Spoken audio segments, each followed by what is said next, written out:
오늘 말씀을 같이 나누겠습니다. 우리가 율법으로 구원받는 것이 아니고 믿음으로 구원을 받는다고 하는 것은 놀라운 복음입니다. 이것이 놀라운 것은 구원받는데 제외된 사람이 한 사람도 없다는 뜻이기 때문입니다. 온 세상 모든 사람이 손가락질하는 사람도 그가 율법을 지켜서는 구원받을 수 없게 됐지만 정말 예수님을 믿으면 그도 구원받게 됩니다. 이것이 얼마나 놀라운 복음입니까? 그런데 이렇게 놀라운 복음을 우리가 알고 예수님을 믿었지만 그 구원의 놀라운 삶을 실제로 살아내지 못하는 그리스도인들이 꽤 많습니다. 엄청난 구원을 선물로 받았지만 실제로 살기는 구원받지 못한 사람과 거의 비슷하게 사는 이런 안타까운 일도 참 답답한 일이죠.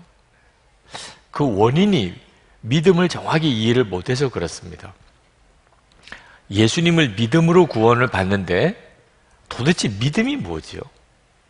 나는 믿는 건가요? 믿고 안 믿는 것은 어떤 차이가 있는 거지요? 이 점에 대한 정확한 이해가 없으니까 믿음으로 의롭다함을 받고 믿음으로 하나님의 자녀가 되는 것에 대해서 실제로 정확한 삶을 살지 못하는 것입니다. 믿음에 대해서 이런 식의 오해를 하는 분들이 계십니다. 믿음이라는 것은 강한 신념일 거야. 잘 될 거야 하여튼. 반드시 복을 받을 거야. 기도했으니 응답해 주실 거야. 문제는 반드시 해결될 거야. 긍정적인 생각을 가지라. 항상 긍정적인 생각을 가지라. 이런 것을 믿음이라고 생각하는 사람이 있습니다. 구원에 대해서도 말입니다. 조금 더 의심하지 마세요. 반드시 구원 받았다고 확신하세요. 이걸 믿음이라고 생각하는 분들이 있습니다. 그래서 혼란스러운 것입니다. 여러분, 믿음은 강한 신념이나 긍정적인 생각이나 조금 더 의심하지 않는 것이 아닙니다. 믿음은 아주 쉽게 설명을 드리면 계속 하나님을 바라보는 것입니다. 하나님을 계속 바라보는 것. 그것이 믿음입니다. 그러면 여러분의 마음에 하나님이 약속하신 모든 것들이 확신으로 옵니다. 하나님을 바라보는 것이 열쇠입니다. 우리는 믿음을 믿는 것이 아닙니다. 우리는 예수님을 믿는 것입니다.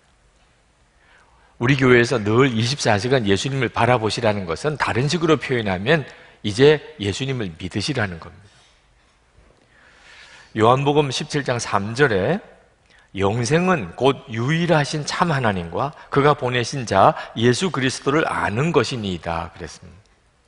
이 영생 구원은 하나님과 예수님을 아는 것이래요. 근데 이 안다는 말은 우리가 유명한 정치인을 알고 유명한 연예인을 아는 것을 말하는 게 아닙니다. 여기서 안다는 것은 부부 관계처럼 그렇게 친밀하다는 것을 말하는 겁니다. 그러므로 우리가 하나님과 예수 그리스도를 안다는 말은 예수님과 부부 관계처럼 그렇게 친밀한 관계에 있다는 것을 말하는 겁니다. 믿음의 핵심은 예수님을 계속 바라보다 보니까 너무 친해진 거죠. 히브리서 12장 2절에 믿음의 주요 또 온전케 하시는 이인 예수를 바라보자 그랬는데 믿음은 예수님을 바라보는 것이라고 정확하게 말하고 있습니다.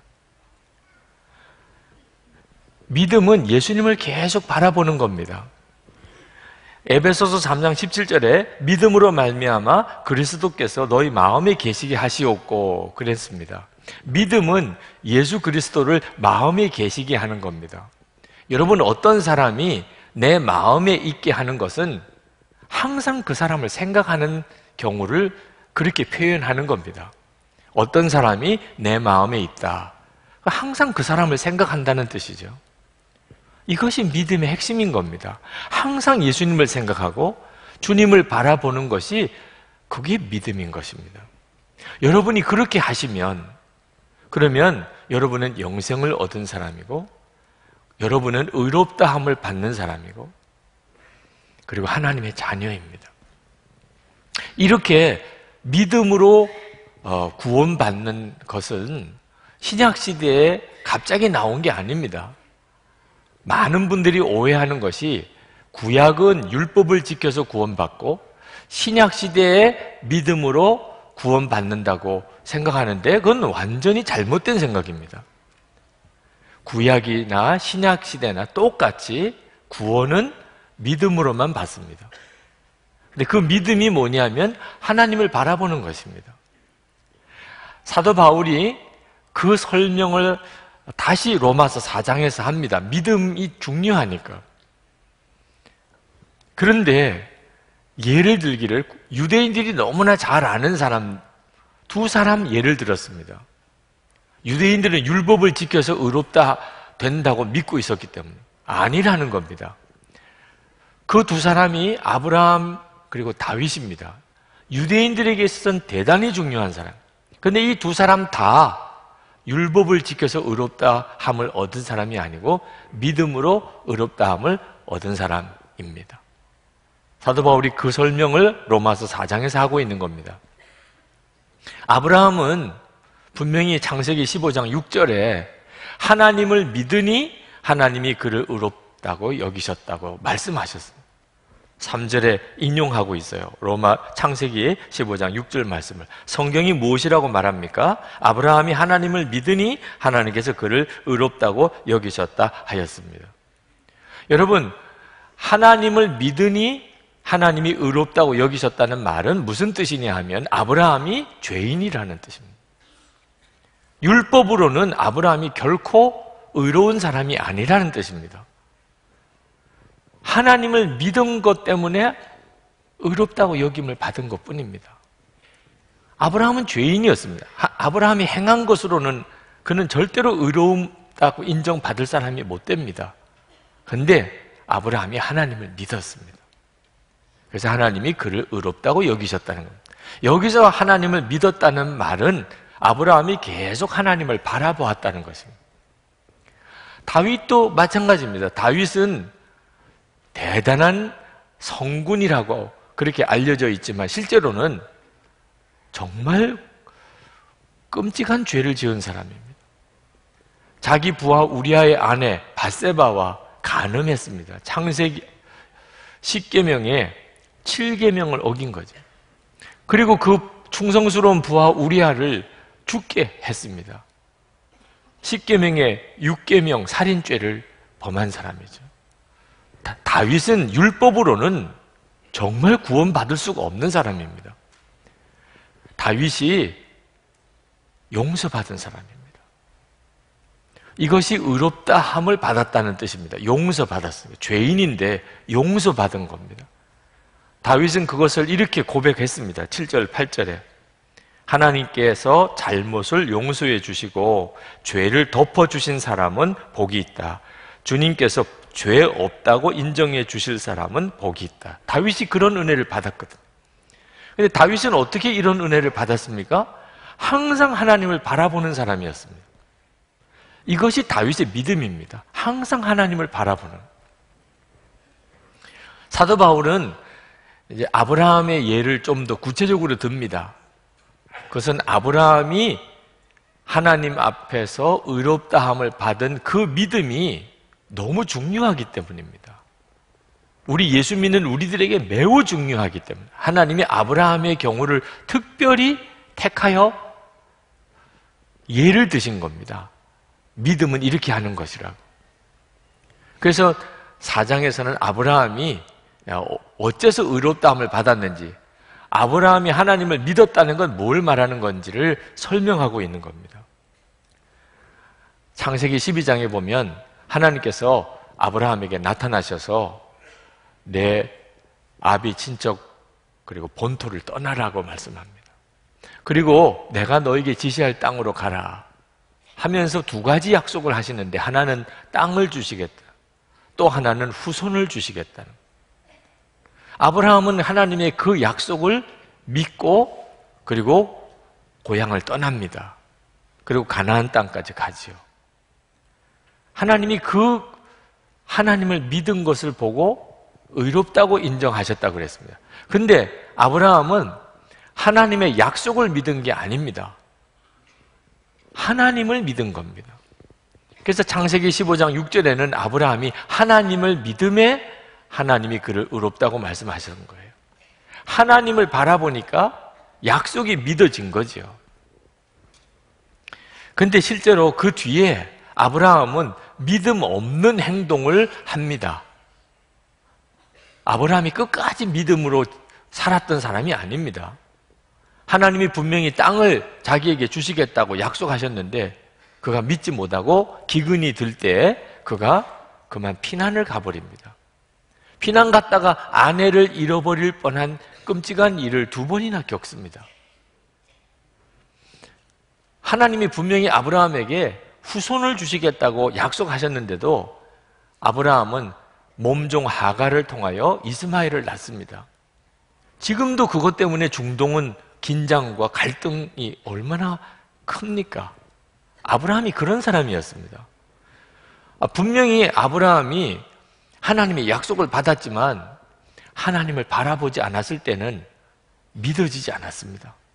그래서 아브라함이 믿음 없는 행동을 여러 번 한 거죠. 그런 아브라함에게 99세가 되던 때 하나님의 천사가 나타나십니다. 그리고는 아브라함에게 깜짝 놀랄 말씀을 하세요. 내년에 내 사라에게서 아들을 낳을 것이라. 아니, 아브라함은 내년이면 100세입니다. 사라는 이미 아기 낳을 수 있는 여자가 아닙니다. 이게 정말 황당한 말씀을 들은 거예요. 그런데 놀랍게도 아브라함이 그 약속을 믿습니다. 이건 정말 이상한 일입니다. 어떻게 그걸 믿을 수가 있습니까? 아브라함이 평소에 믿음이 굉장히 좋았던 사람이면 모르겠는데 우리가 이미 살펴본 대로 아브라함은 믿음 없는 행동을 여러 번 했습니다.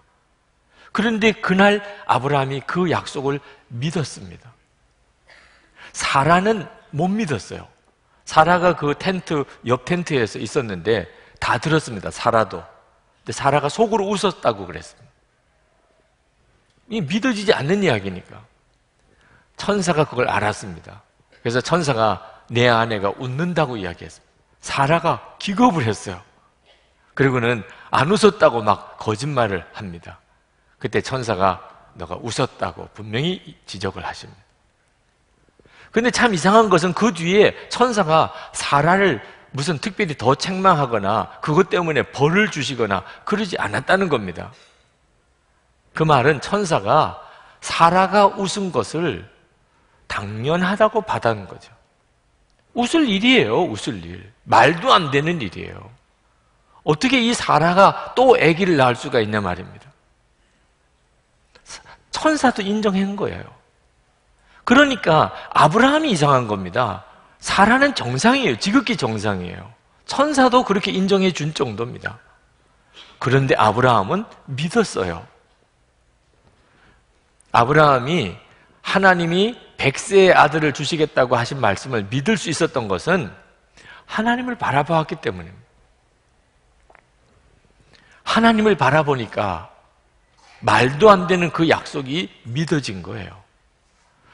그것은 아브라함이 하나님을 어떤 하나님으로 알고 있었는지를 알아야 됩니다. 17절에 나옵니다. 아브라함이 하나님을 도대체 어떤 하나님으로 알고 있었는지.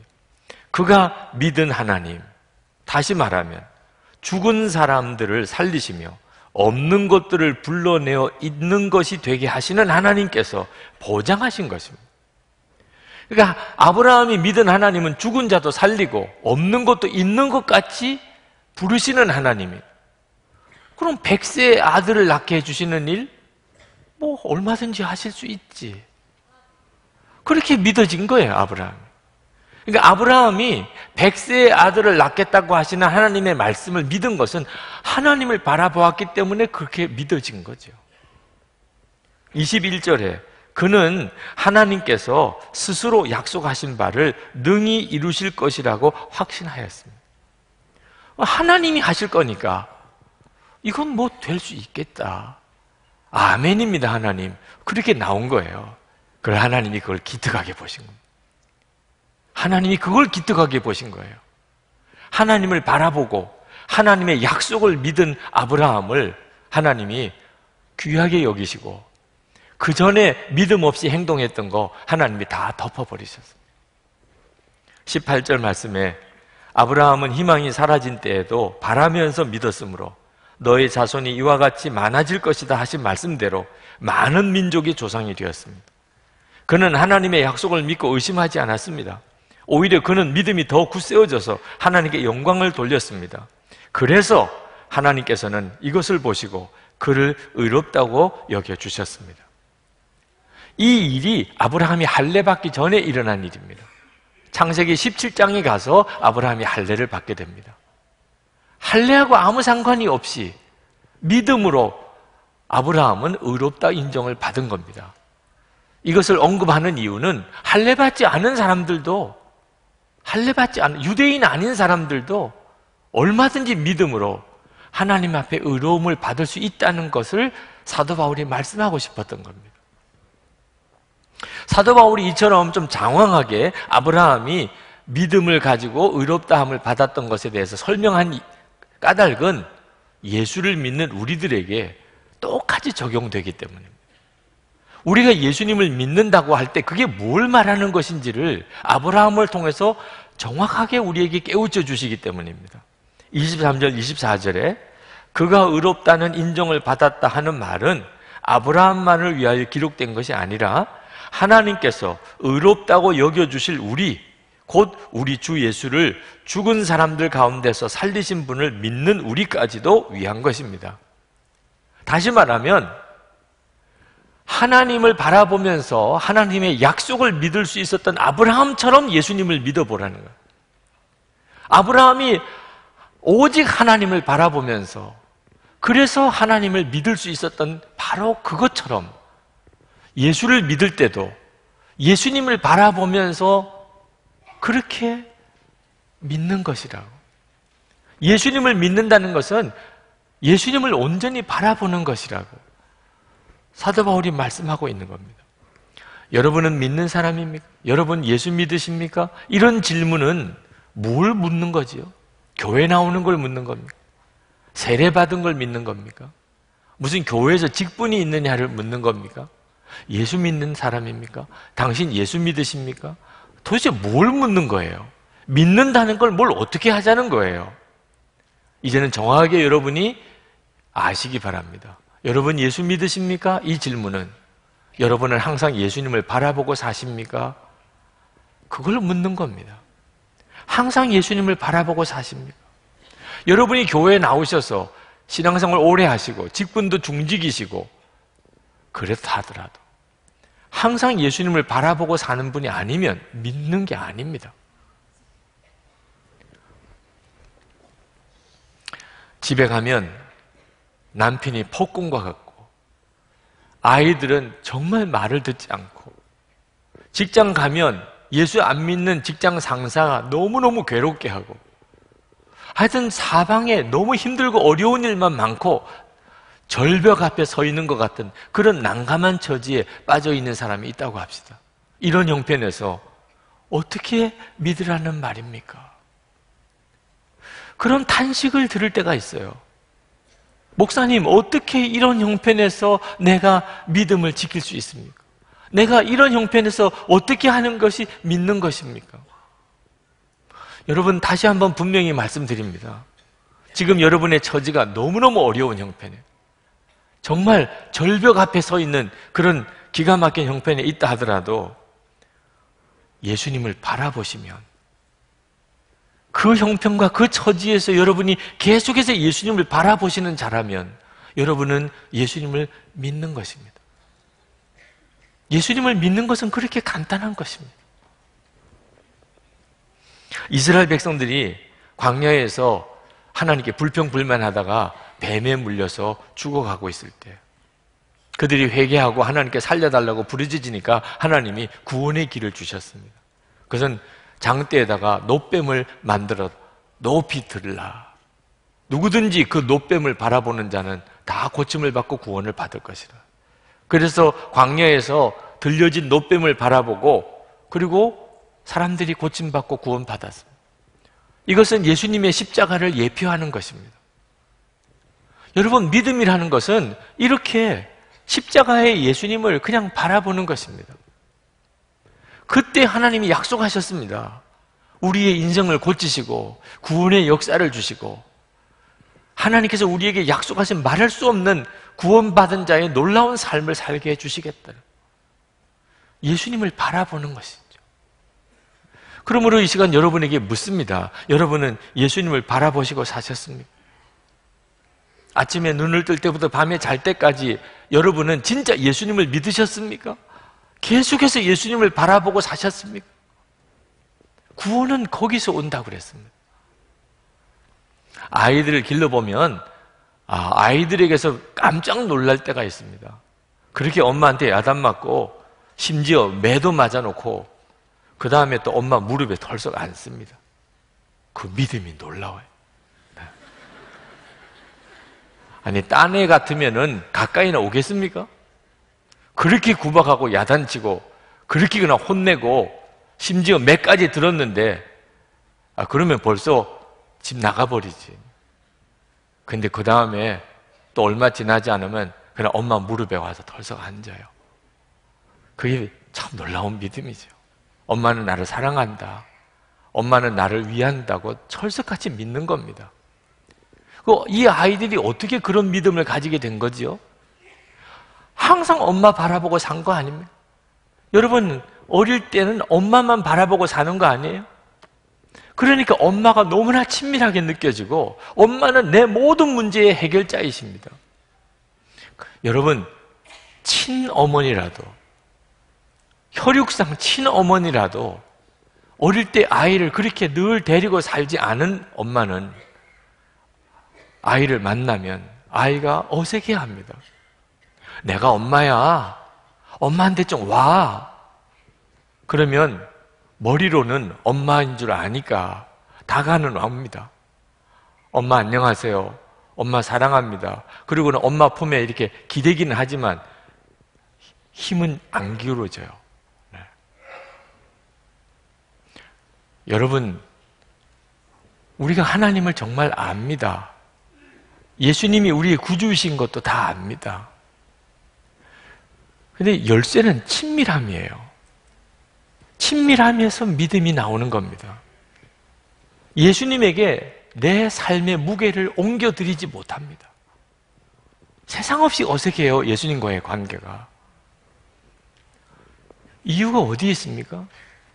계속 주님을 바라보며 살지 않았기 때문입니다. 우리는 열심히 살지만 주님을 바라보고 사는 데는 문제가 있습니다. 그게 바로 믿음으로 살지 않았다는 뜻입니다. 여러분이 정말 믿음으로 살기를 원하신다면 주님을 바라보는 것이 중요합니다. 거기서 주님과의 친밀함이 오는 거예요. 여러분이 인생을 살고 난 다음에 성공했는지 실패했는지는 하나님 앞에 가봐야 합니다.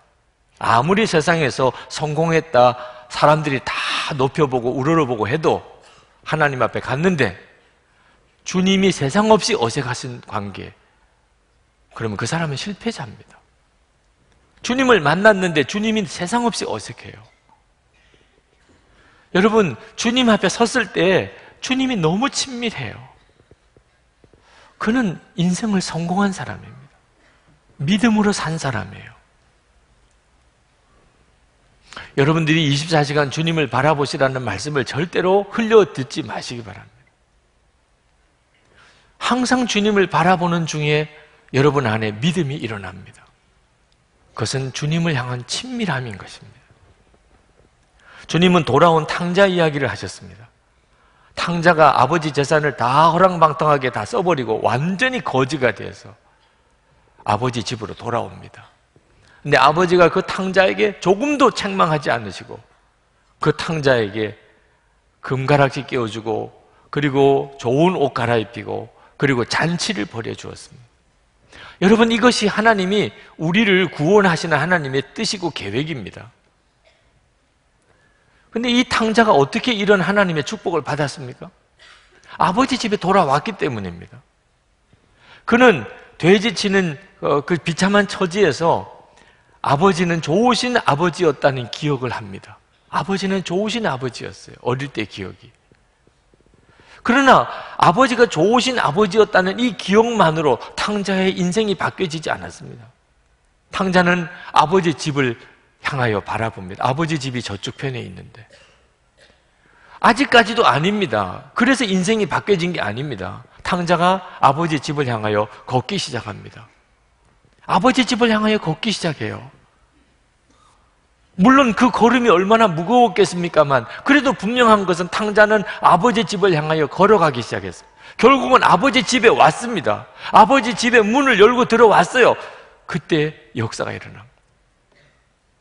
여러분, 믿음은 그냥 생각만 하는 게 아닙니다. 예수님을 바라보고 예수님께로 자꾸 걸어가는 거예요. 이것이 예수 믿는 사람의 삶의 가장 전형적인 특징입니다. 우리는 집에 있든지 직장에 있든지 어디 학교에 있든지 어디서든지 항상 예수님을 바라보며 예수님을 향하여 계속 한 걸음 한 걸음 나아가는 겁니다. 이걸 믿음이라고 하는 거예요. 그때 아버지 하나님의 역사가 내 삶에 이루어지는 겁니다.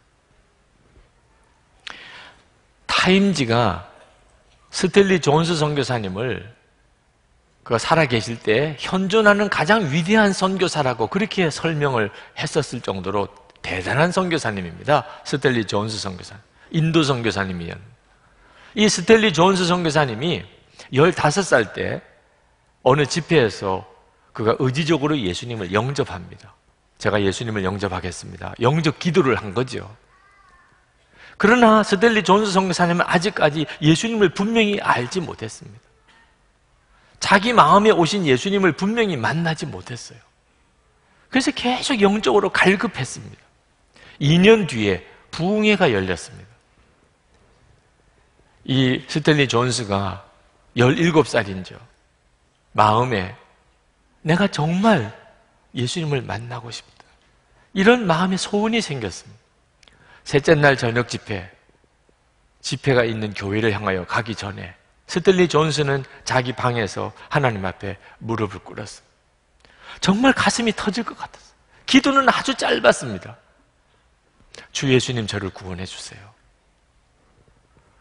정말 짧은 기도였지만 17년 교회 다녔지만 가장 신실한 기도, 가장 갈급한 기도를 드렸다 그랬어요. 그리고는 일어나서 집회가 열리는 교회로 오는데 뛰어왔어요. 여러분, 교회로 오는데 뛰어오는 것은 이 보통 일이 아닙니다. 늦어서 뛰어오는 거 말고, 네. 예배 시간에 늦어서 뛰어오는 거는 말고, 네. 그것도 보통 일은 아니긴 합니다만 정말 그건 말고 일찍 가는데도 뛰어오게 되는 것, 그건 이미 그 속에 역사가 일어난 겁니다. 그 예배당 문을 열고 들어섰는데 그건 제일 앞자리에 나와 앉았습니다. 지금까지 그는 교회에 와서 예배 드릴 때 한 번도 앞자리에 나와서 앉은 적이 없었는데 그날은 자기도 모르게 맨 앞자리에 나왔습니다. 목사님이 말씀을 전하고 그리고 하나님 앞에 결단하는 자를 부르는 초청을 할 때 그는 바로 그 앞에서 그 부름 앞에 뛰쳐나갔습니다. 그리고 강단 앞에 무릎을 꿇었습니다.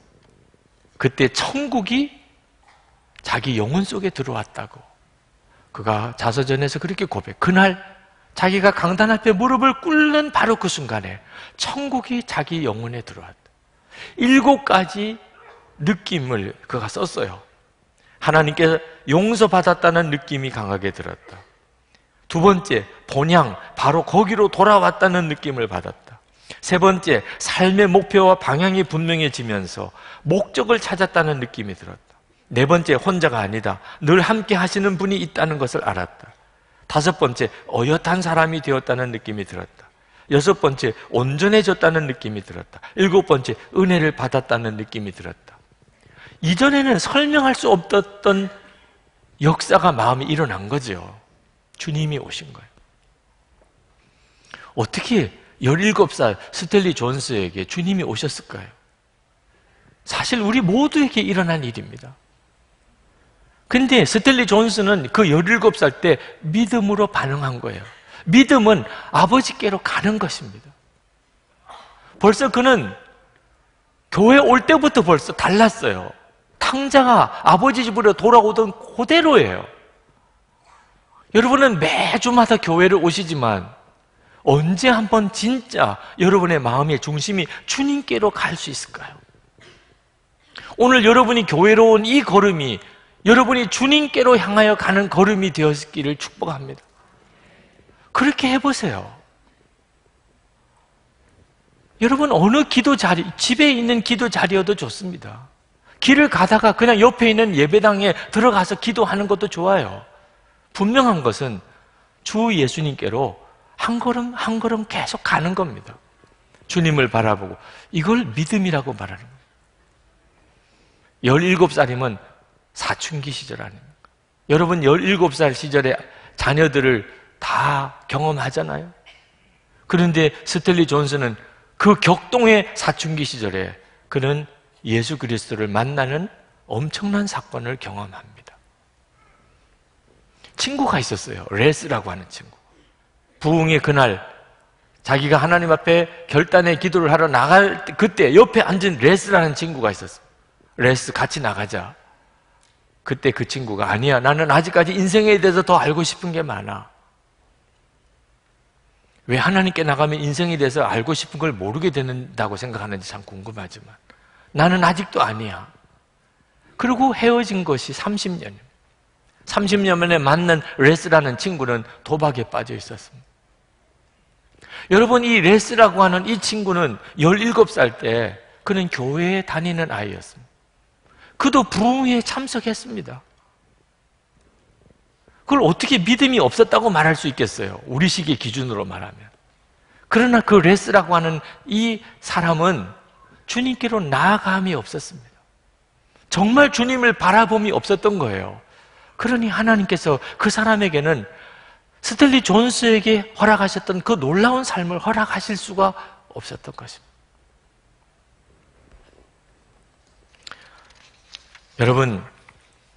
여러분이 지금 17살이 아니라도 좋습니다. 그 나이는 중요하지 않습니다. 여러분의 생애에 반드시 어느 시점엔 이제는 진짜 주님을 바라보고 살기로 결단하는 때가 와야 합니다. 이제는 내가 정말 아버지께로 계속해서 나아가는 삶을 내가 살리라, 이런 결단의 때가 와야 돼요. 여러분의 믿음은 단순히 예수님을 믿고 구원받을 때만 필요한 게 아닙니다. 여러분의 일생에 계속 되어야 됩니다. 주 예수님을 바라보는 것은 여러분의 일생에 계속 되어져야 돼요. 아프리카의 어느 선교사님이 어느 날 마당에서 노는 아이를 보고는 깜짝 놀랐습니다. 어린 아이예요. 이 선교사님이 그 아이에게 소리를 질렀습니다. 얘야, 엎드려! 이 아이는 무슨 영문인지 모르는데 아버지가 엎드려! 그래. 이 아이가 그 마당에서 엎드렸어요. 너 귀여워. 절대로 고개를 들면 안 돼. 이 아이가 그 마당에 엎드려서 기어옵니다. 얼만큼 오니까 일어나서 이젠 뛰어와. 이 아이가 일어나서 아버지에게로 뛰어와서 아버지 품에 안겼어요. 그리고 돌아봤습니다. 마당에 있는 나무에 5m가 넘는 큰 뱀이 혀를 낼름거리면서 이 아이를 향하여 이렇게 축 처져 내려오고 있는 거예요. 만약에 이 아이가 아버지가 엎드려 그러면 엎드리고 기어오라 그러면 기어오는 이런 아이가 아니었다면 정말 어떤 끔찍한 일이 벌어졌을까 생각해도 아찔하죠. 여러분, 그런데 이 일이 영적으로는 우리가 날마다 겪고 있는 일입니다. 여러분, 계속해서 예수님을 바라보는 삶이 반드시 필요합니다. 우리 주님이 우리에게 무슨 말씀을 하시든지 우리는 그대로 순종하고 그대로 순종하는 삶이 없다면 우리는 우리가 사는 세상 가운데서 진짜 구원받은 자의 삶을 누리지 못합니다. 하나님은 우리를 위해서 예수님을 십자가에 못 박으셨습니다. 우리는 예수님과 함께 죽고 예수님으로 사는 엄청난 축복을 받았습니다. 하나님은 우리 마음에 오셨습니다. 이런 놀라운 구원을 하나님은 이미 다 이루어 놓으셨습니다. 그런데도 왜 그것을 실제로 우리 삶에서 누리고 살지 못하지요?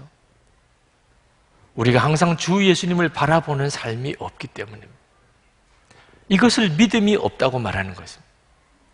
믿음이 약하다. 영성일기를 꾸준히 써왔지만 어느 순간에 끊었다고 생각했던 음란 동영상에 다시 빠진 어느 교우가 메일을 보냈어요. 거기에 이렇게 질문합니다. 목사님, 영성일기를 쓰면 진짜 죄를 끊을 수 있습니까? 제가 그분의 메일을 읽고 너무너무 마음이 힘들었어요. 그가 겪은 그 갈등과 좌절이 얼마나 클까? 영성일기를 쓴다고 죄가 끊어지는 거 아닙니다. 영성일기가 죄를 끊게 해주는 거 아닙니다. 그러면 영성일기 쓰는 게 아무 소용이 없는 겁니까? 이분이 영성일기를 쓰면서도 여전히 음란한 영상을 다시 보게 된 것은 단 하나입니다. 이유가 예수님께서 함께 계시는 주님의 임재하심을 바라보는 눈이 아직도 그만큼 분명히 열린 게 아니기 때문입니다. 주님이 나와 함께 계시다는 것을 분명히 바라보는 눈이 아직까지 분명히 뜨이지 않았기 때문에 그는 그 유혹에 또 넘어진 거죠. 영성일기 쓰면 어떤 도움이 있는 거지요? 그분에게는 영성일기를 썼는데도 아무 도움이 안 된 겁니까? 그렇지 않습니다. 그분이 영성일기를 썼기 때문에 그는 다시 음란한 영상을 보게 된 것 때문에 견딜 수 없는 고통을 겪은 거예요. 여러분, 솔직히 이 시간에 지난 한 주간 동안에 음란한 영상을 보신 분이 이 자리에도 있으실 거예요. 그렇지만 목사에게 이야기를 하십니까? 그게 뭐 잘난 일이라고, 뭐 좋은 일이라고 목사한테 저 지난 주간에 음란한 영상 보았습니다, 그런 말을 하겠습니까? 그런데 이분은요, 도대체 어떻게 담임 목사에게 목사님 저 음란한 영상을 또 보았습니다, 아니 무슨 기쁜 소식이라고 그걸 전해주냐 말이에요. 그게 얼마나 큰 고통이었으면 그렇게 하겠어요. 정말 지긋지긋하니까, 정말 여기서 완전히 벗어났으면 좋겠다는 생각이 드니까, 그러니까 담임 목사에게 자기가 지난 주간에 그랬다고 쓰는 거 아니겠어요? 영성일기가 그 사람을 그렇게 만든 겁니다. 계속해서 주님을 바라보는 눈이 열려가는 거예요. 그러니 이제는, 전에는 아무렇지도 않게 짓던 죄, 그저 좌절만 느끼던 죄가 이제는 견딜 수 없는 고통이 된 거예요. 부끄러운 것도 없어요. 해결될 수만 있다면, 하여튼 이 죄를 벗어버릴 수만 있다면 무슨 일이라도 할 수 있을 것 같은 그 간절함이 어디서 온 거지요? 계속해서 주님을 바라보려고 하니까 온 거지요. 주님의 근심이 마음에 있는 것 자체가 엄청난 역사 아닙니까?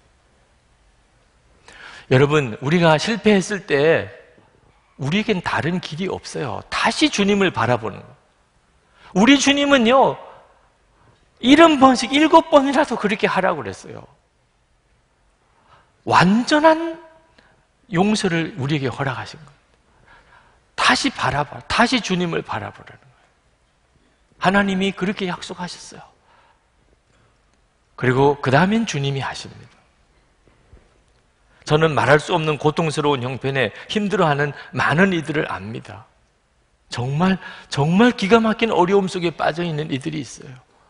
그렇지만 그런 어려움 속에서도 믿음으로 이겨내는 분들이 또한 있습니다. 주님을 바라보는 것이 다르기 때문에. 노진준 목사님, 우리 교회도 오셔서 설교하셨죠. 그분은 장애인이십니다. 어려서부터 장애가 소아마비 장애가 있었습니다. 그는 자기가 장애인이기 때문에 언제든지 남보다 더 강해야 된다는 생각을 항상 하고 살았습니다. 공부를 해도 운동을 해도 그는 절대로 남에게 약하다는 소리를 듣지 않아야 되겠다. 그래서 정말 초인적인 노력을 했습니다. 그는 항상 좌중을 웃기는 사람이에요. 그분의 설교를 들으면 유머가 많습니다. 그런데 그것은 어릴 때부터 다른 사람에게 내가 우울한 모습을 보이지 않고 싶어서, 그래서 어떻게 하면 사람을 웃길 수 있을까 항상 그 생각만 했어요.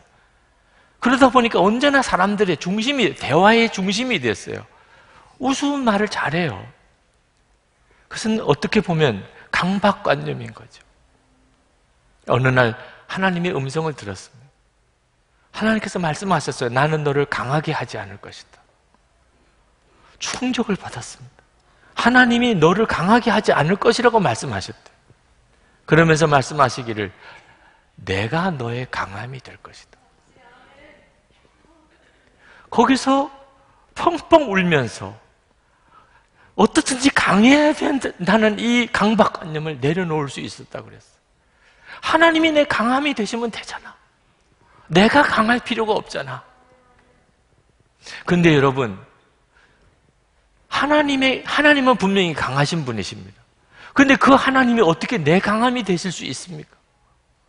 아니, 하나님이 강하신데 그 하나님이 어떻게 나의 강함이 될 수 있냐고요. 주님을 바라보는 것입니다. 이것이 믿음인 것입니다.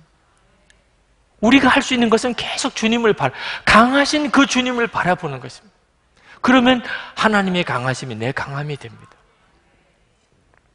이것이 믿음인 것입니다. 이 믿음으로 하나님은 우리를 의롭다고 하신다고 그랬습니다. 이 시간에 우리 같이 기도하겠습니다. 여러분, 이제는 진짜 믿으셔야 됩니다. 하나님이 주신 이 엄청난 축복을 절대로 소홀히 하시면 안 됩니다. 어설프게 믿어도 안 됩니다. 신념을 가지라는 게 아닙니다. 의심하지 말라는 것도 아닙니다. 여러분 안에 오신 주님을 진짜 믿으시고 그 주님을 바라보세요.